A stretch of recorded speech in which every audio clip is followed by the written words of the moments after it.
Ladies and gentlemen, please take your seats. The program is about to begin. At this time, we ask that you turn off all cellular devices. Thank you.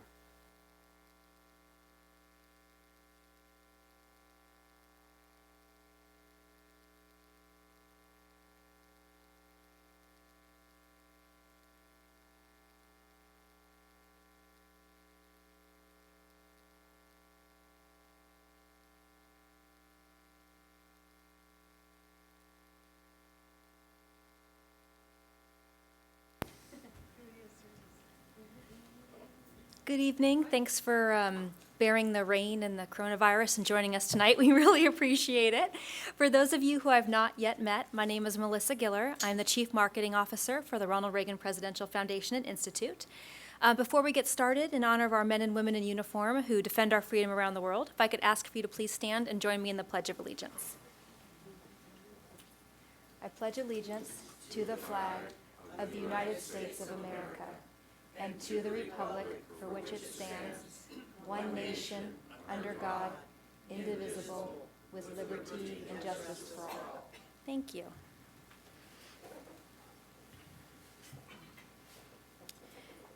So we have had the fortune of having many political journalists, both print and broadcast, speak here over the years.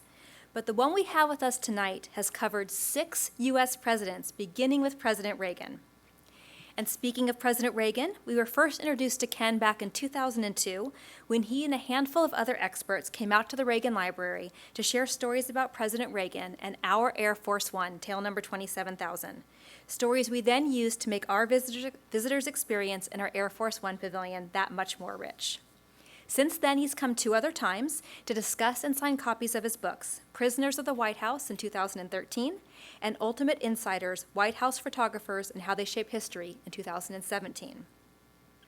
Since he's been covering the White House since 1986, I'm sure he has no lack of material for many more books, especially since today he continues to provide insight into the White House of Donald Trump and the world of presidential campaigns. And perhaps if we're lucky, maybe he'll share some insight into the upcoming elections. But he's here tonight to discuss his latest book, Presidential Leadership in Crisis, Defining Moments of the Modern Presidents from Franklin Roosevelt to Donald Trump. Speaking of the book, presidential historian Alvin Felsenberg wrote, Ken Walsh, one of the nation's shrewdest observers of presidents and the presidency, takes readers on a tour of how 14 presidents resolved crises that came their way, and how a 15th, Donald Trump, who regards crises as the norm rather than the exception, has incorporated them into his management style. Anyone interested in how power is exercised will come away enriched by tales Walsh tells of both success and failure at the highest level of American government. So let's hear some tales, shall we? Ladies and gentlemen, it's my honor to introduce Ken Walsh.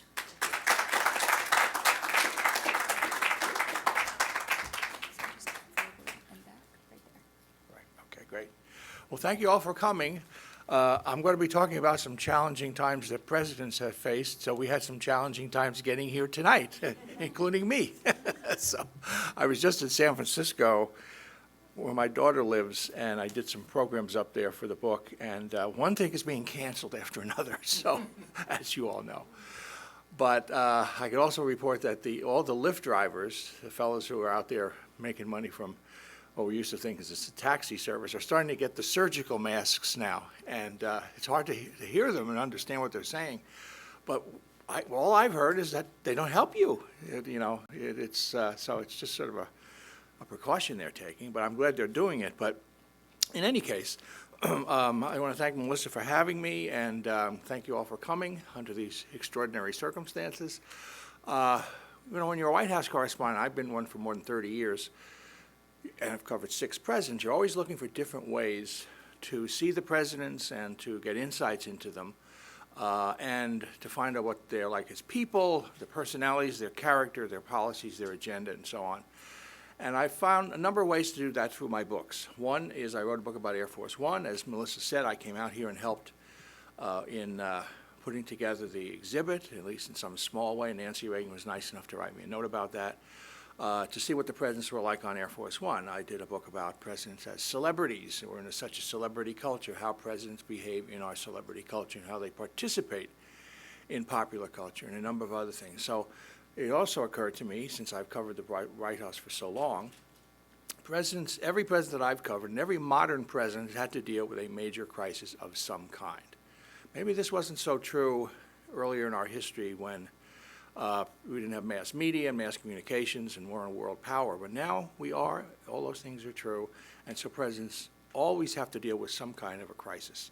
I'll come back to this later, but President Trump is particularly interesting because he seems to thrive on the idea of crisis. Some of the crisis he generates himself, and then he settles the crisis, and then he likes the idea that he's emerged victorious in a crisis. Now he's dealing with a crisis unlike any he's ever had to deal with before, because it's completely out of his control to start with. This virus that we're talking about. And he has never dealt with this sort of thing in his private life as a businessman. He's had some experience with a lot of other things he's dealt with, but not this. So I think that, and I'll talk about this in a few minutes, but basically it's up in the air now, how we evaluate President Trump in dealing with this coronavirus. And he still can correct some of the problems that we've had initially, some of the confusion and some of the lack of understanding of what the country wants from the president in this situation. But he can recover, and that's what we're going to talk about in a little bit. But of course, I can't resist showing the cover of my book.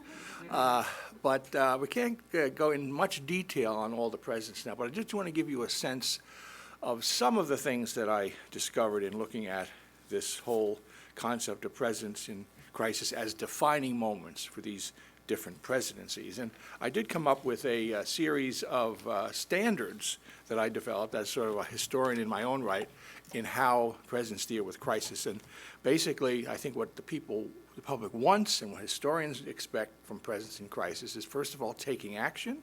Secondly, adapting to changing circumstances, balancing principle with what works, persevering, and having an instinct for achieving success. And that's all wrapped up in what I'm about to talk to you in evaluating the different presidents. And this is sort of a summary of those standards that I just gave you. But I'll be talking about them in the next few minutes as we go through the presentation. You can't talk about presidents in crisis without talking about Abraham Lincoln. The ultimate crisis and calamity we've ever had in the United States, of course, the Civil War. And Lincoln got us through this through a combination of adhering to those standards I talked about and being someone who represented the values and embodied the values that he was trying to convey through the Civil War and win in the Civil War. Of course, he did not start out being a particular critic of slavery. He felt if he had to keep slavery to save the Union, he would do that. But he changed his mind as time went on and it became a moral issue with him. But during the waging of the war, of course, the Union had terrible setbacks initially, and Lincoln, realizing he had been in the military earlier in his life, briefly, but he had a lot to learn, and that's one important thing about presidents in crisis. Are they willing to listen and learn? And Lincoln was willing to do that. This is him visiting General McClellan, known as Little Mac at the time, and talk about adapting to changing circumstances and doing what works, balance with principle. He hired McClellan, fired him, hired him again, fired him again because he wasn't chasing down the Confederate armies the way Lincoln wanted him to do. So you could see that perseverance again with Lincoln as well. And you saw that very clearly in his dealing with the Civil War. Of course, won the Civil War, ended up abolishing slavery. I just wanted to show you one other. I always like to show these pictures when I discuss Lincoln. This is before he took office. Shortly before he grew his beard, he was giving a famous speech at Cooper Union in New York that outlined his agenda. And just keep this in your mind. This is the way he looked when he took over as president, before he grew his beard. 3 weeks before he was killed, the ravages of the war had taken such a toll on him that he became to embody the suffering the country was going through in the Civil War, and that was very important to people, even in the South. He became known as, among the free enslaved people, as Father Abraham, largely because he had gone through such trauma with all the deaths that he was ordering himself, And he also lost a son during the Civil War, not because of the war, but because of a fever that he had. But just amazing how the toll it took on Lincoln. He just looks like a spectral presence here. So he came to really embody for many, many Americans in the history sort of the best crisis manager we've had as president. But now more recently, this is really the focus of the book. Of course, this is the Depression, a soup kitchen. During the early 1930s and through the 30s, we had a terrible, terrible economic calamity. Unemployment today is about 4%. Just to report, it's a little less than 4%. We don't like it when it gets up to 8, 9, 10%. It was 35% during the Depression.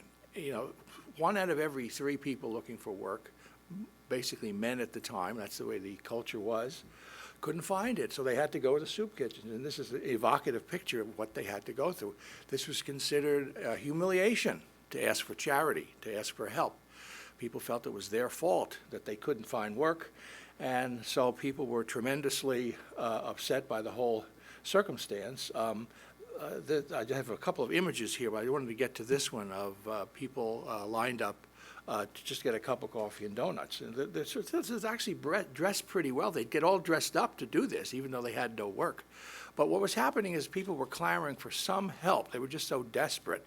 This was a terrible economic calamity for so many people, and Franklin Roosevelt stepped in to do that. And one thing that Roosevelt did, in addition to the standards that I'm talking about, he actually persevered in a specific way, and that's reflecting optimism.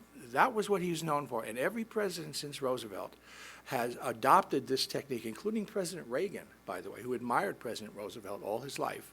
And he had been a Democrat and became a Republican, of course, but Reagan did. But he admired Roosevelt particularly because of this optimism he could convey to the country. This is a picture of Franklin Roosevelt giving a fireside chat.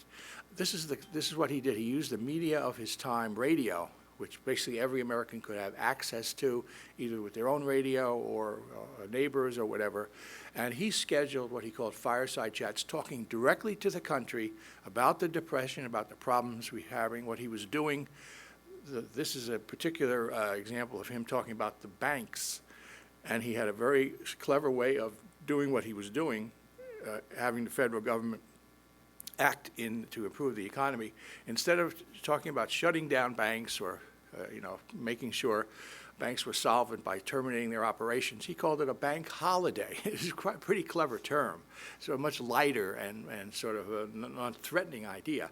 But he was closing banks, and so he went out and he gave the fireside chats, did it throughout his administration, and you could walk through the city or the town or a hamlet all around the country, and if people had their windows open, you could hear Franklin Roosevelt's words because he had such incredible market penetration, as they call it now, where people wanted to listen to the president, and you could hear him really just about wherever you went. It was a tremendously effective thing he did with these fireside chats, and this is an example of the Roosevelt optimism, the jaunty, positive presence that so many people of a certain age remember. And again, I can't talk too long about each one, but they're all in the book. Now, of course, President Roosevelt dies in April of 1945. Harry Truman becomes president. Truman had a lot to prove. A lot of people didn't think he was up to the job. A lot of people felt, well, we've had President Roosevelt for 4 terms. He was elected to a 4th term just before he died. How are we going to survive without Franklin Roosevelt? So during the Truman period, we had the Korean War. This is a little example of what those soldiers had to go through during the Korean War. Very terrible, difficult conditions. Initially, the war did not go well, and then the war started to get better, partly because we had a general who so many Americans admired from World War II in the Pacific, Douglas MacArthur. So what I suggested to illustrate Harry Truman was firing General MacArthur. Obviously, a lot of historians will do defining moments of presidents in terms of military conflicts or war and peace. But our presidents have to deal with so many things now that I've chosen to illustrate this book with examples that are not just war and peace, but there are other things that were defining moments for the president. And this was firing MacArthur. This took a great deal of political courage for Truman to fire McCarthy. He was one of the most popular people in the country. Remember, during the Pacific, he had promised to return to the Philippines, and he became the supreme leader of Japan as the American general who was in command there in the occupied forces. And he launched a brilliant move to do an invasion of the North at a place called Incheon, a very risky but successful operation. So he started off, after the war was going badly, he started off the war was going well. You might remember the history of it. The American forces and the South Koreans started moving farther and farther north, pushing the North Koreans back. They got too close to the Chinese border, and the Chinese entered, hundreds of thousands of Chinese troops, pushing the Allies and the Americans back again, almost forcing them off the Korean peninsula. Then the Americans and the Allied forces had to push their way back up again. During this period, when the Chinese entered, MacArthur started to say, this is a different war now. I need to do things differently. He was talking about using nuclear weapons. He was talking about bombing the Chinese mainland. He was talking about bringing the nationalist Chinese from Taiwan in to help, which was absolute outrage to the Chinese. And Harry Truman kept telling him publicly, we're not doing that. We might bring the Soviets into this. This is a Cold War. We don't want to have a wider war. And so for Truman, it became a concept of civilian control of the military.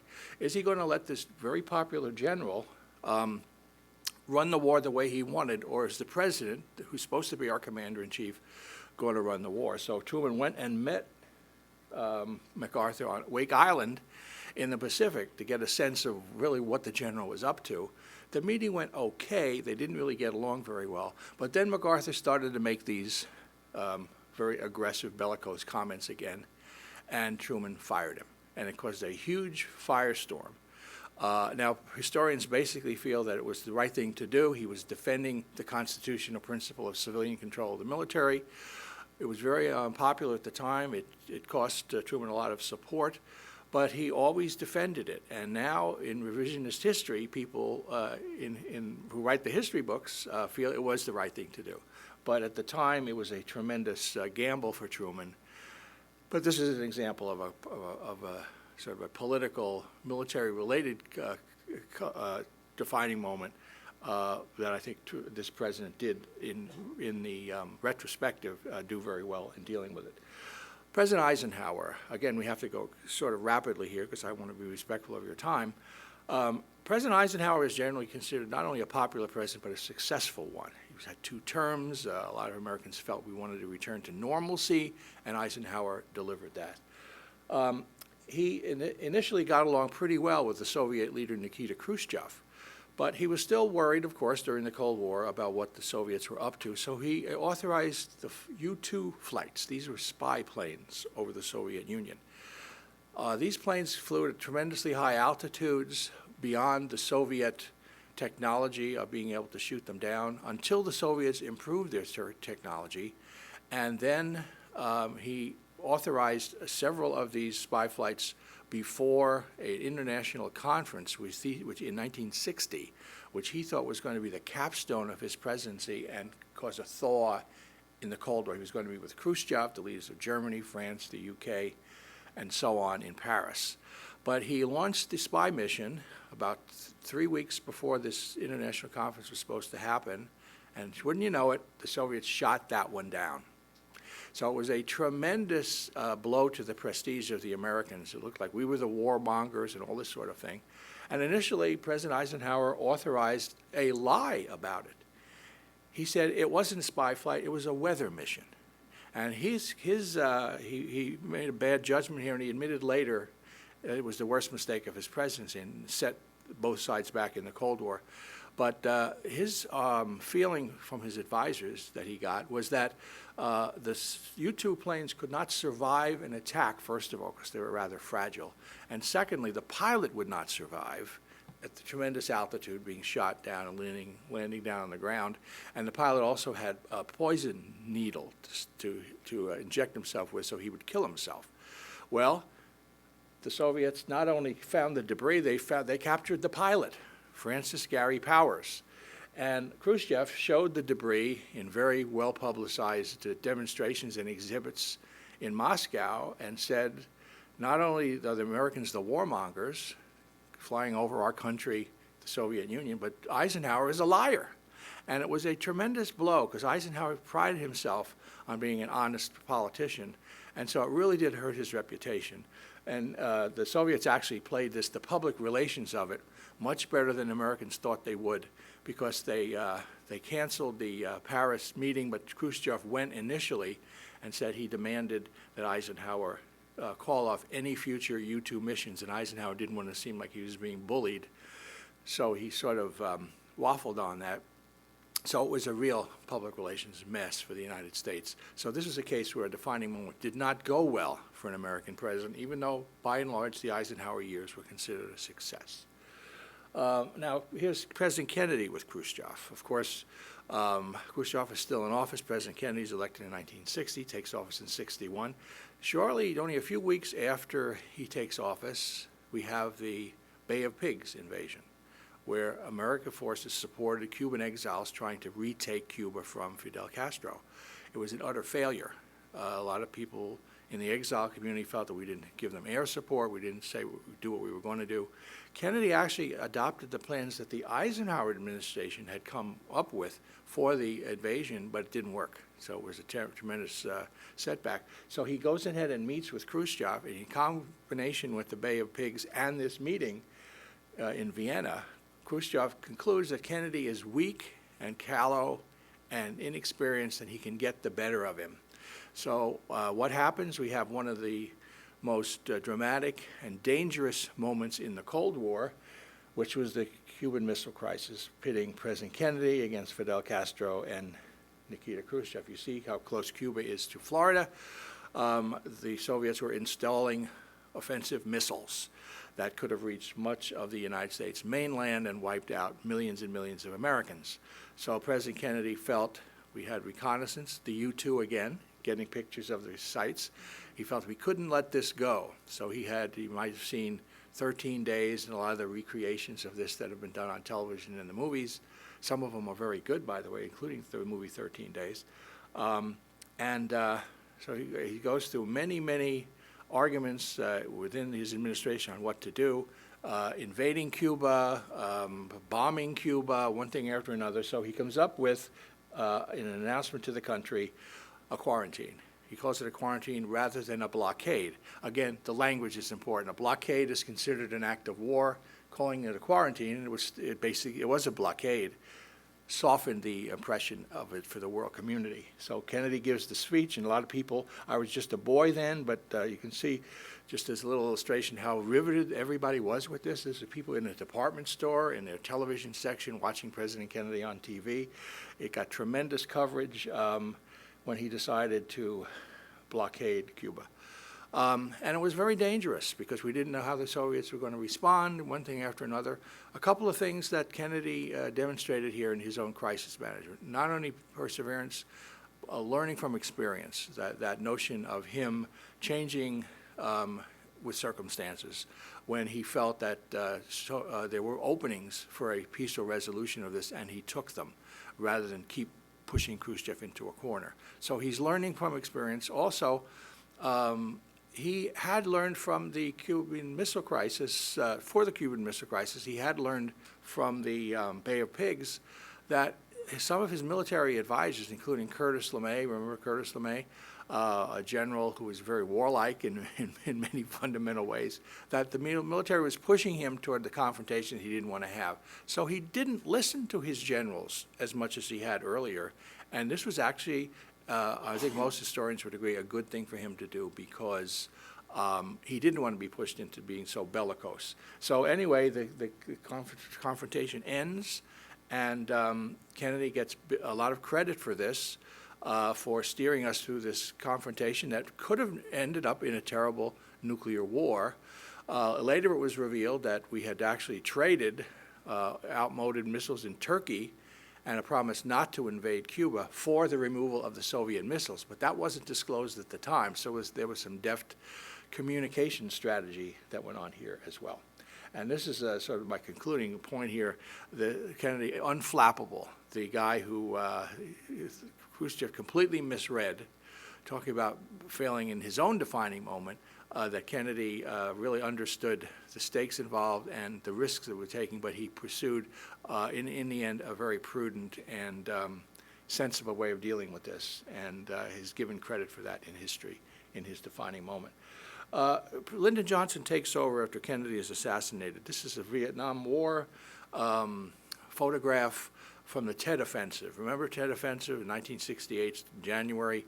It is a surprise move. The North Vietnamese and the Viet Cong, the communist forces in South Vietnam, launched attacks all over the country of South Vietnam that took the Americans and the South Vietnamese by surprise. Basically, the United States and the South Vietnamese won most of the battles. The problem was that it made clear that we were a long way from winning in Vietnam, that the enemy was not going to give up, even though President Johnson said they were. There was light at the end of the tunnel. So it was a public relations victory for the communist forces, if not a military one. And this led to even more intense anti-war feeling. You remember the protests that Johnson had to deal with. Johnson is a war criminal. You had Vietnam veterans. You had people in Vietnam in these protests, veterans and others protesting it. I can remember then, I was in college in these days, Johnson could not speak outside of the White House because he would have these often violent protests. He had to speak in military bases where he had the respect of the soldiers, of course, as commander-in-chief, and in conservative college campuses. Otherwise, he was basically a prisoner of the White House for much of this time. And remember the chant that would go up, "Hey, hey, LBJ, how many kids did you kill today?" We talk about how harsh politics is today, but that's pretty harsh. Anyway, Lyndon Johnson then has to decide what he's going to do about this. And I think there's a lot of interpretations of what he does and all, but this is a political crisis that I think in the end he handled well, because he goes on television talking about a bombing pause, and he announces he's not going to run again. I will not, he says, I will not seek and nor will I accept the nomination of my party for another term as your president. This caught the country by surprise. It was a tremendous shock.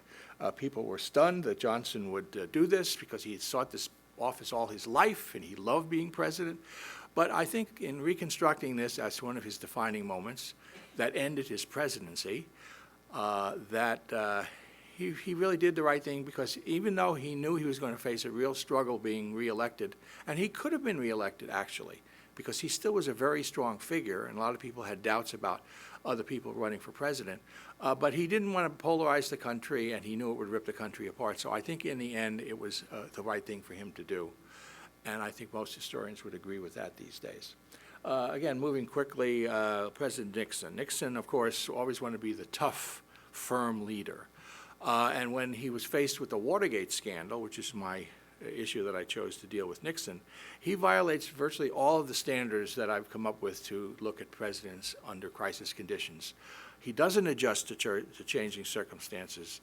He perseveres in trying to save his presidency, but not in dealing with the fundamental problems and abuses that the Watergate scandal showed.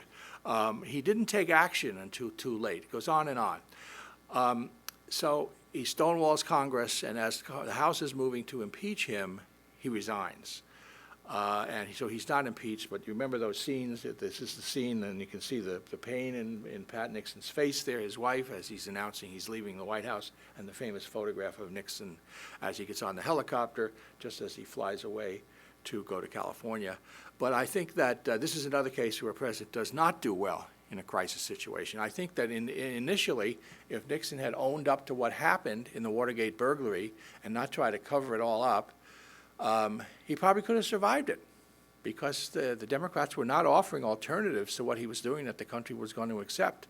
So I think that this is a case where he was his own worst enemy in many ways in handling his definitive crisis as president.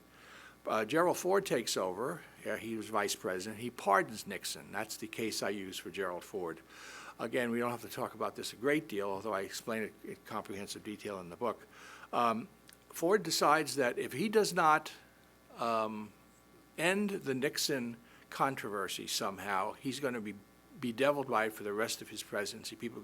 The news media is going to ask him about it. Nixon's going to be this figure casting a shadow of his whole presidency. So he does pardon Richard Nixon. Another big gamble he took, and this probably cost him his own bid for the presidency in 1976 when Jimmy Carter won, because people really wanted Nixon to pay more of a price.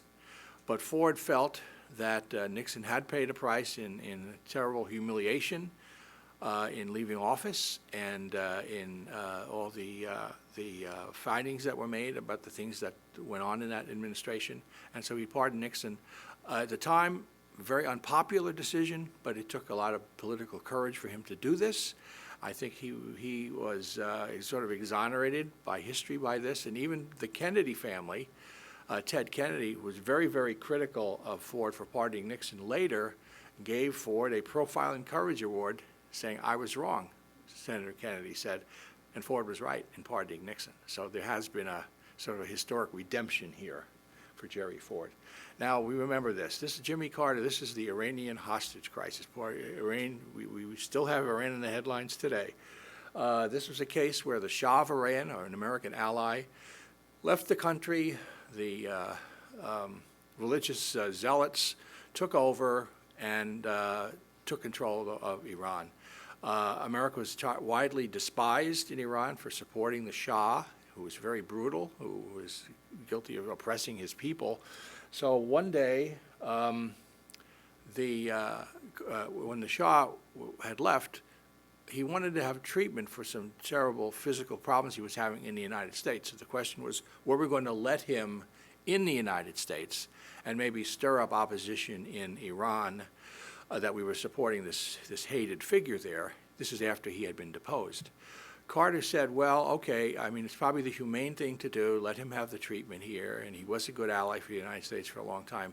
But if these people go in and take over our embassy and capture our people, I'm going to come back to you, advisors, and ask you, what do we say now? And that's exactly what happened. Students and other radicals took over our embassy. They took over, they captured about 60 of our people, and they held them for a year. And Carter was unable to get them out. Tried everything he could possibly do. This is a case where he was derided for, instead of taking action, which is one of the standards I have for presidents in defining moments, he called for prayer. He said, you know, we pray for our captive Americans, and this is a case of him in a national the cathedral ceremony. He was really stricken by it. It really almost froze his presidency for that whole year. And finally, after the pressure was growing on him, he did launch a mission, and this is at the center of my critique of Carter for the Iranian hostage situation. He launched a mission to get the hostages, and of course it was an utter failure. What happened was the military later said that they told Carter this, but everything had to go perfectly for this mission to have any chance of succeeding. You had helicopters who had to go into the desert, meet up with other helicopters, find people from the country who knew how to go and get into the embassy, fly them to Tehran, a hostile city, not a small place. Get to the embassy, fight your way through the embassy, find the hostages, get them out, get them back on the helicopters, get the helicopters back to the ships. So at every phase, something could go wrong. And what happened is it went wrong on the first phase. The helicopters ran into each other, and 8 Americans were initially killed, and then it got worse from there. So it was a terrible blow to Carter's presidency, and of course, President Reagan got them out the day he took office. Now, remember, how much was it Reagan? How much was it the Iranians were afraid of him or whatever? But nevertheless, the hostage situation was a terrible blow to Carter's presidency that he never recovered from, because he handled things in a rather ham-handed way. Now we've got to President Reagan. President Reagan, of course, this is him when he was shot, and this is the case I use in the book for his crisis, the ultimate personal crisis, because he almost died from this. He was giving a speech in Washington, and only a few weeks after he took office in 1981, he was getting into his limousine, and as he reached the limousine, John Hinckley Jr., a starstruck deranged young man who wanted to impress the actress Jodie Foster, shot the president. And he ended up hitting his press secretary, a D.C. policeman, and a Secret Service agent, and one of his rounds bounced off the side of the limousine and hit Reagan in the side. This is Reagan when he was hit, exactly the moment he was hit by the piece of the bullet. You could see the aides and Secret Service guys looking over at the shooter. This picture won a Pulitzer Prize, by the way. So what happens is they push Reagan into the limousine, and he feels tremendous pain. And he thinks the Secret Service agent who pushed him into the limousine, named Jerry Parr, had broken one of his ribs, and so he cussed him. By this time, he was bleeding from the mouth, and he was frothing. And so the agent said, "We're not taking you back to the White House, Mr. President. We're taking you to the emergency room." If they had not done that, he almost surely would have died. But what you've got in this situation is the personal courage and the personal grace under pressure of the president, of an individual person under this tremendous burden of being shot. He gets to the hospital, and he always felt like the president should act like the president. So this happened by instinct with President Reagan. Of course, he had been a movie actor, and I'm not saying this critically. He understood that there was a role to play. So he gets out of the limousine, buttons up his suit jacket, walks into the emergency room on his own power, and then he collapses because he didn't want people to see vulnerability. But he does almost die, and the doctors do their best to save him. He benefits from amazing good fortune. It turned out that the day he was at the hospital was a conference where some of the most prestigious specialists in many types of surgery were there for a conference, and they were all there when he was shot, so they could all help him. So they left the conference to help with the surgery. So then came the post-operative part of it, which was also brilliant in many ways because Reagan understood the importance of the spotlight he was on, and he had to show the country that he was capable of handling this and recovering. He was a man in his 70s, remember, at that time. Now we have two presidential candidates who are going to be in their 70s now, actually three if you consider Bernie Sanders. He understands the country needs to see him, so he handled that very, very well, and his advisors handled it very well. It was very carefully orchestrated, but I put this as a plus because it was a very important time for the country, for the Soviet Union to see if our president was so weak that they could take advantage of him. So he conveyed the idea that he was up to this and he could rise to the occasion and he could recover in an almost miraculous way. They arranged for him to meet at the hospital with his senior advisors, which he does here. You can see, he looks frail to me, doesn't he? Look to you, he just looks like he obviously has had a trauma here, but it works, and the country is very respectful of him and believes that the president does have this personal courage and this grace under pressure that we prize so much. He perseveres, and he passes all the standards that I've talked about in dealing with a crisis, and he also shows he has support around the country. This is a card that the staff arranged to be sent to him with White House staffers being photographed as a get well card to the president. And he does other things that were very clever to show he could recover, an elderly man pumping iron and so on rather soon after his being shot. So I think it was an amazing tour de force for President Reagan in this personal calamity he was going through, and it helped his agenda. I was covering Congress at this time, just before I got to cover the White House, and a lot of Americans felt that they were going to give him the benefit of the doubt because of how he dealt with this personal crisis. And I can remember I always like to talk to cab drivers whenever I'm somewhere just to get a sense of what everyday people think. And I can't tell you the number of cab drivers said, he took a bullet to the chest and he kept coming. And he said, I didn't like him at first, but I like him now. And I think that's the way a lot of people felt. This is the image, of course, that he left with. He never had another calamity like that. He did have skin cancer and colon cancer and such, but he did end up with this image as the leader charging ahead with his agenda, which is the image he wanted all along. President Bush takes over. President Bush had been his vice president. He wins the 1988 election.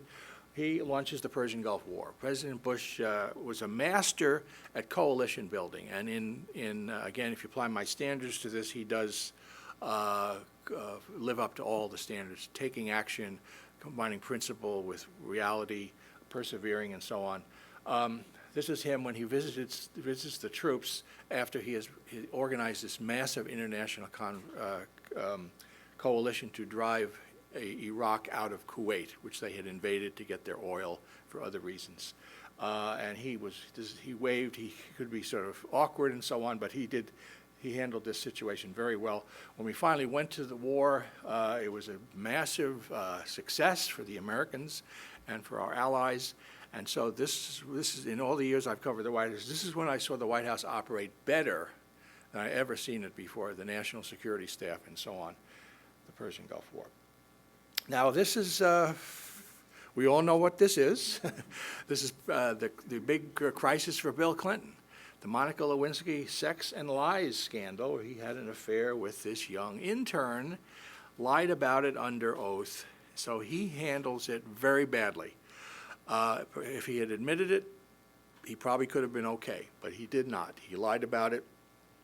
This is the case, that famous press conference he had with Hillary there, and he's saying, I did not have sexual relations with that woman, Miss Lewinsky. That's exactly what he said. Of course, that was a lie. He did. And he was caught. And there were all kinds of, that whole year that he was investigated and under impeachment proceedings, as a journalist, I was covering things I'd never dream that I would be covering ever in my career about the President of the United States and his behavior with this young woman. Just unbelievable. And so many of his supervisors felt betrayed. They felt that he had taken this fundamental risk, and he was so self-indulgent to risk his presidency, the job he had wanted all his life, for something that ended up being as salacious and dangerous as what he did. He was impeached. Of course, impeachment is a charge that the House levies, and then the Senate acquitted him. And that's just what has happened to President Trump, by the way. But the blemish remained on Clinton's record of the impeachment. And by the way, I think that blemish will remain on President Trump's record too, even though you could argue now it was partisan. Certainly it was, but it's still in the history books. And but what happens with Clinton is that by the end of his presidency, he has persuaded the country that his public leadership as president was more important in evaluating him than his private behavior, which a lot of people felt he was a scoundrel. So by the end of his presidency, he's impeached and acquitted. His popularity goes up. He becomes a popular president again, because people feel, well, I guess we can't have the president as a role model anymore. So in the outcome of his big crisis is a fundamental difference of perception we've had in the presidency. We separate the public president from the private president, and that's a big change for us, because Americans have wanted the president to be a role model for most of our history. Lots of presidents have done what Clinton did, but it was all kept quiet. Now it's different. So anyway, that's a big change. By the way, the other point about Clinton is, if we had the Me Too movement today, that we have today, back then, I don't think he would have survived. You know, where women were not, their charges and were not taken seriously then, as they are now, at least much more intensely. If we had that then, I don't think he would have made it through. Of course, 9/11. The destruction of the World Trade Towers with hijacked aircraft by terrorists. The Pentagon was hit also. This is President Bush, the son. President Bush initially was sort of off balance when he first handled this. A lot of people wondered about how his ability to be strong and resolute in a crisis. This is when he was first told of the second plane hitting the second tower. I, of course, was covering the presidency at this time. He was at an elementary school in Sarasota, Florida. One of his aides said, a plane has hit one of the trade towers in New York, and nobody knew why. So the president told me later, he said, well, I thought maybe the pilot had a heart attack. You know, sort of unrealistic initial impression, I think, but nevertheless. Then he goes out and he's on camera, and his chief of staff, Andy Card, whispers in his ear, "A second plane has hit the second tower. America is under attack." And that starts the global war on terrorism that he launches. He's off balance. For the first day, he doesn't come back right away to Washington, which I was critical of initially, but I think he was right about that because there was such chaos.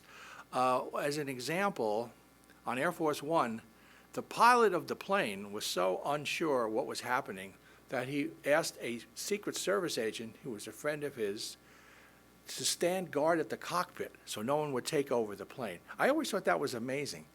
The pilot of Air Force One asking a Secret Service guy to protect the pilot from being taken over while the plane is flying, I always thought that was amazing. But that's what happened. So we had an initial period where chaos and uncertainty. Then President Bush settles in.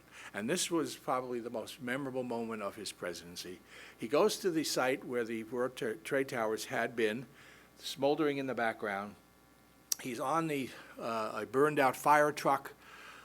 He starts to talk, and the first responders say, "We can't hear you, we can't hear you." So he grabs a bullhorn, he pulls a guy up from the crowd of first responders, turned out to be a retired fireman who volunteered to help with that day.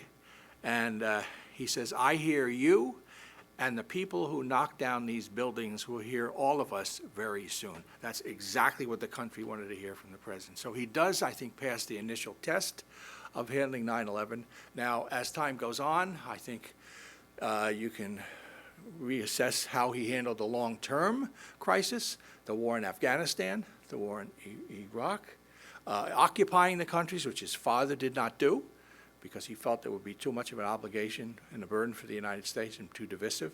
President Bush, the son, does that, and we're still living with the consequences today. But the initial reaction to the attacks, I think he handled himself very well.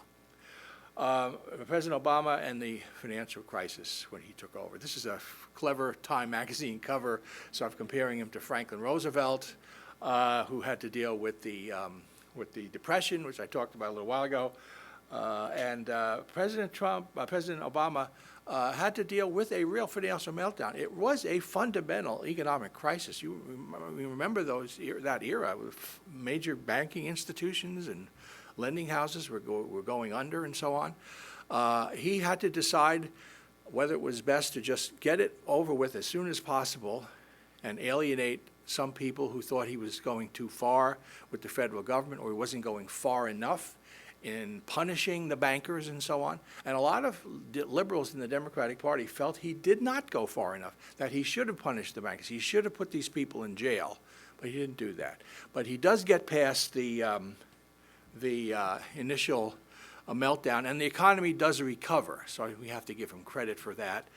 He does persevere. He balances principle with pragmatism. He understands that taking action was important, and he does have an instinct for success in this. One of the things he did, which was particularly controversial, was he rescues the auto industry. He gives the auto industry loans and financial aid, which was tremendously controversial, because a lot of Americans felt it was the auto industry's own fault that they were going bankrupt, that they weren't making cars that Americans wanted, and that was turning out to be true. They weren't as fuel efficient as they should have been and so on. But he decides to bail out the auto industry. He does save the auto industry in some fundamental ways.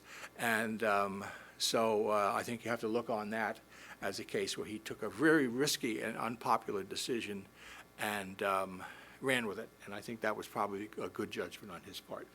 Again, we can quarrel about my conclusions, but I think just laying out the parameters of the discussion here, I think, is interesting in how he dealt with this fundamental defining moment. Now we're up to President Trump. President Trump has made a presidency of crisis. We've had a perpetual series of crises. We can argue whether he's handled them well or badly, but he seems to thrive in a crisis atmosphere. I mean, a lot of presidents would think like maybe a government shutdown would be enough of a crisis for a first term. Well, we've had the government shutdown. We had confrontations with North Korea. We've had confrontations with Iran. We've had problems in Iraq. We've had terrorist incidents. We've had the wall, the border. getting along with Congress, one thing after another. The wall is one thing that I talk about in the book as one of the crises that he dealt with. He promised during the campaign he was build a wall between the United States and Mexico and have the Mexican government pay for it to stop illegal immigration and the criminals coming into the United States and so on. When Congress realized it was not going to pay for the wall after the Mexican government decided it was not going to pay for the wall, then President Trump declared a national emergency, a crisis at the border, so he could move money from other accounts to pay for the wall. That's still being tested in court, by the way. So he's taking action here, but it's against a very resistant Congress. The Democrats, at least in the House, are resistant to it. But he's still fighting for the wall, so he's staying with it, and a lot of his people feel that this is the right thing to do. But it is a crisis that he's still dealing with now. Finish the wall instead of build the wall. His argument is that it started. And then this got wrapped up in the whole impeach Trump controversy. This is another one I talk about in the book as a fundamental crisis that he's dealing with. He is impeached. He deals with Robert Mueller, the special counsel who investigated him. His report in some ways was inconclusive, but the Democrats ran with it anyway. Then Nancy Pelosi, the House Speaker, did not want to impeach him initially, but decided to do it after this famous phone call came about with Trump talking to the leader of Ukraine, Zelensky, about an investigation of Joe Biden, the leading Democratic presidential candidate, and corruption involving Biden's son, Hunter. Now, that's still floating around out there, by the way, because a lot of Republicans don't want to let go of that, and they want to investigate Hunter Biden, Biden's son, Joe Biden's son. But nevertheless, this is the issue that caused the impeachment, because the arguments of the Democrats is that it's an abuse of power. The president tried to corner an ally, an adversary, by forcing an ally to investigate this guy. Now, the other part of this is that Trump says that Joe Biden was trying to remove a prosecutor from Ukraine, where Zelensky's from. The prosecutor might have been trying to investigate Hunter Biden, Joe's son. It gets a little bit complicated, but basically both sides were not giving up on their interpretation of what Joe Biden was trying to do while he was vice president. Fight corruption or get his son off, that sort of thing. But nevertheless, this is Joe Biden and his son. What happens is the House leaders, Adam Schiff from California and others, push impeachment, and Trump is impeached, as Clinton was, but he is also acquitted. So he's got the impeachment on his record, but the acquittal, and so that's still going on. So now, how did this come about? I tend to think that Trump would have been very hard to avoid impeachment because of the partisan atmosphere we have in Washington right now. But he might have softened the blow a little bit if he had not been as resistant as Nixon was to cooperating with the investigations, not allowing testimony and so on. But his conclusion was that it was never going to be fair and he was never going to be treated decently. And so I'll let you decide what was the proper interpretation of that. One thing that I wanted to end with is that we have right now going on what we started talking about just earlier in this discussion, the coronavirus discussion. That could be the biggest crisis of his presidency because it affects so many people. Now, are people panicking? Is it worth panicking over? That's the question. And we have this kind of story floating around the country. How are you treated? Do we have enough tests? That, by the way, is something that, I think the president needs to be very careful of this in particular, because a lot of people in the public health service, very nonpartisan people, say, we really do have a problem getting tests for this. The government needs to get on the ball here and get the tests out there so we know who has this. And it's taken a very long time for that to happen. Now, President Trump can still recover from this, I think, from the initial missteps or slowness of the response, because he said it's just like any other flu initially. Now it turns out that people are just really, really scared about it. Maybe, as I say, they're overdoing it. But nevertheless, it's a real problem in people's minds. So President Trump has to deal with this now, and this is him announcing some of his programs, and he's now taking action. which is probably what Americans want to see most of all. And he's recognizing the severity of the problem in people's minds. And so that is, I think, a step in the right direction. So this is a case where, of course, I couldn't accommodate in my book, which has already been published, but this coronavirus is an example of a crisis that could really undermine or propel the president. It's right in play right now. And that's what we're all looking at this moment. So anyway, with that, I just want to thank you for coming, and I hope that was helpful in understanding this notion of presidents and defining moments. Thank you.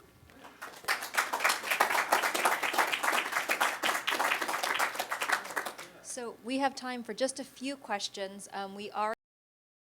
Comes out as handling well. Yeah. I think there's two things. Recognize reality, that tell people what is really happening here, and not minimize that this is something nobody should worry about, which is the impression I think